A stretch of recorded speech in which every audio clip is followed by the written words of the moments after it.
এই জন্য আমি আপনি অনেক গুনাহ করে ফেলেছি। এই গুনার খবর আমার আপনার কেউ জানে না। কেমন একটা আজীব মালিক পেয়েছি কলিজার টুকরা যুবক ভাই। আমরা অনেক সময় ঘরের দরজা বন্ধ করে গজবের মোবাইলের পিছনে আমরা গুনার মধ্যে লিপ্ত হয়ে যাই। এই আমি আপনি মনে করি আমার গুনার খবর কেউ দেখতেছে না, কেউ জানে না। কেমন একটা মালিক পেয়েছি, ঘরের দরজা বন্ধ করে আমি আপনি নাফরমান কাজের মধ্যে, গুনার কাজের মধ্যে লিপ্ত হইয়া যাই। মালিক চাইলে সাথে সাথে আমাকে আপনাকে পাকড়াও করতে পারে, ধরতে পারে।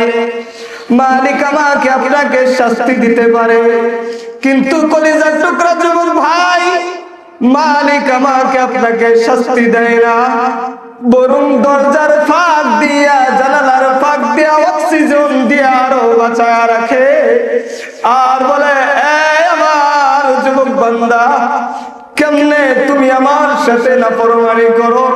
দেখো তুমি আমার সাথে নাফরমানি করো, তারপরও আমি মালিক তোমাকে শাস্তি দেই না, বরং আমি দরজা দিয়া, জানালার ফাঁক দিয়া দিয়া আমি মালিক তোমাকে অক্সিজেন দিয়া বাঁচায় রাখি।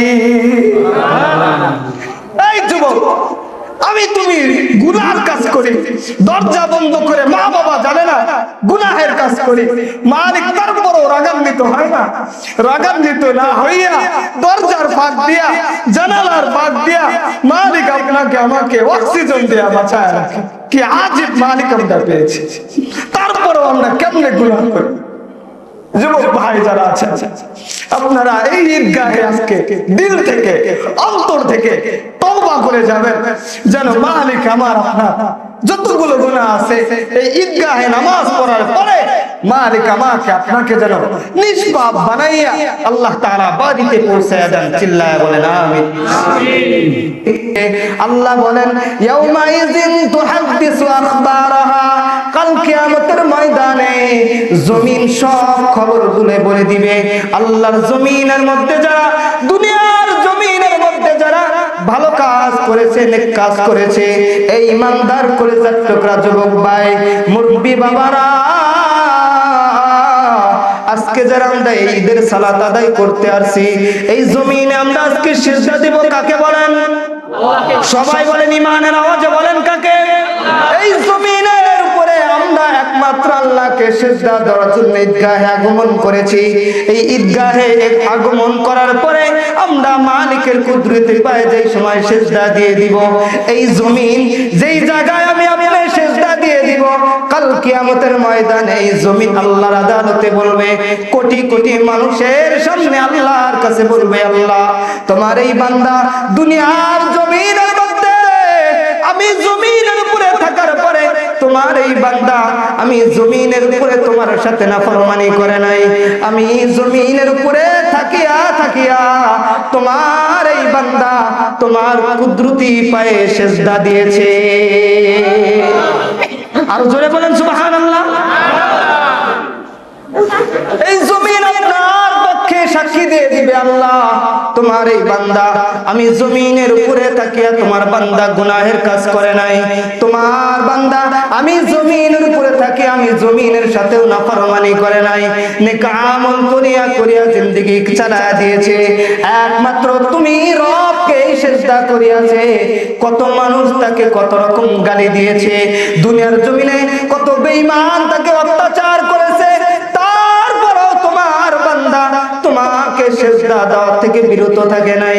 আল্লাহ আমি কিয়ামতের ময়দানে জমিন হইয়া তোমার এই বান্দার পক্ষে সাক্ষী দিলাম, আল্লাহ আমি জমিন হইয়া তোমার বান্দার পক্ষে সুপারিশ করলাম, তুমি তাকে জান্নাতের মেহমান বানায়া দাও। জমিন আপনাকে সাক্ষী দিয়ে বলবে, আল্লাহ আমি জমিনের উপরে থেকে তোমার এই বান্দা তোমার ইবাদত বندگی করেছে, আল্লাহ আমি জমিন হয়ে তোমার কাছে এই বান্দার পক্ষ হইয়া সুপারিশ করলাম, তুমি জান্নাতের ব্যবস্থা করে দাও। আল্লাহ তাআলা বলবে, জমিন তুমি যেহেতু বলেছো তোমার উপরে একমাত্র আমি মালিককে সিজদা করেছে, যাও তোমার সুপারিশ করে আমি ওই বান্দাকে maaf করে তাকে জান্নাতের মেহমান বানায়া দেব। আর যারা এই কলিজার যুবকরা, যুবক ভাই, মুরব্বী বাবারা, চুলটা পেকে গেছে, চুল পেকে গেছে, এখনো গুনাহ থেকে যারা বিরত থাকতে পারেন নাই। চুল পাকা দাড়ি পাকা মানে কি জানেন রে বাবা? এই চুল পাকা দাড়ি পাকা অর্থ কি জানেন? এই চুল পাকা দাড়ি পাকা মানে হলো আপনার শরীরের একটা অংশ মৃত্যু শুরু হয়ে গেছে। এই আমাদের মাঝ থেকে গত ঈদে যারা নামাজ পড়েছিল, আপনাদের সামনে যারা নামাজ পড়েছিল, তারা আজকে ঈদগাহের মধ্যে না দুনিয়া থেকে বিদায় নিয়ে চলে গেছে। এই জন্য আমার আপনার চুলটা পেকে গেছে, দাড়িটা পেকে গেছে, আমার আপনার এখনো অভ্যাস হলো না গুনাহ ছাড়া। এই জন্য আমি আপনাদেরকে বলতে চাই, দুনিয়ার জমিনের মধ্যে যারা গুনাহের কাজ করবে, দুনিয়ার জমিনে যারা মালিককে সিজদা দিবে না, কাল কিয়ামতের ময়দানে ইয়াউমাইযিন তুহাদ্দিসু আখবারাহা, কাল কিয়ামতের ময়দানে এই জমিন তাদের বিরুদ্ধে আল্লাহর আদালতে মামলা দিয়ে দিবে আর বলবে, ও দয়ার মালিক, আমি জমিনের উপরে থাকিয়া তোমার এই বান্দাগুলো তোমার সাথে নাফরমানি করেছে, তোমার ইবাদত বندگی করে নাই, তোমাকে সিজদা দেয় নাই, দুনিয়ার জমিনে শুধু গুনাহের কাজ করিয়াছে, দুনিয়ার জমিনে এমন কোন গুনাহ নাই করে নাই। আমি জমিনের উপরে তোমার এই নাফরমান বান্দা জুলুম করেছে এবং তোমার সাথেও নাফরমানি করেছে, তোমার ইবাদত বندگی করে নাই।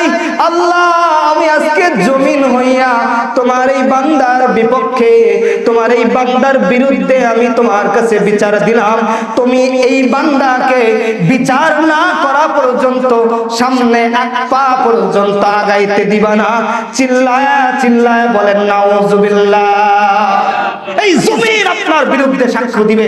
এই জমিনের উপরে যারা নাফরমানি করবে, আল্লাহর ইবাদত করবে না, গুনাহের কাজ করবে, তাদের বিরুদ্ধে আল্লাহর আদালতে জমিন সাক্ষী দিবে। কি উপায় হবে আমার আপনার? কি উপায় হবে? এই জমিন যদি আমার আপনার বিরুদ্ধে চলে যায়, এই জমিনের উপরে আমি আপনি কেমনে নাফরমানি করি? কেমনে বুঝাইলে আপনারা গুনাহ ছাড়বেন? কেমনে বুঝাইলে আপনারা দিনের পথে আসবেন, আল্লাহর দিকে ফিরে আসবেন? বুঝানোর ক্ষমতা আমার নাই। এই জমিন যদি আমার আপনার বিরুদ্ধে হয়ে যায়, কোন উপায় আছে?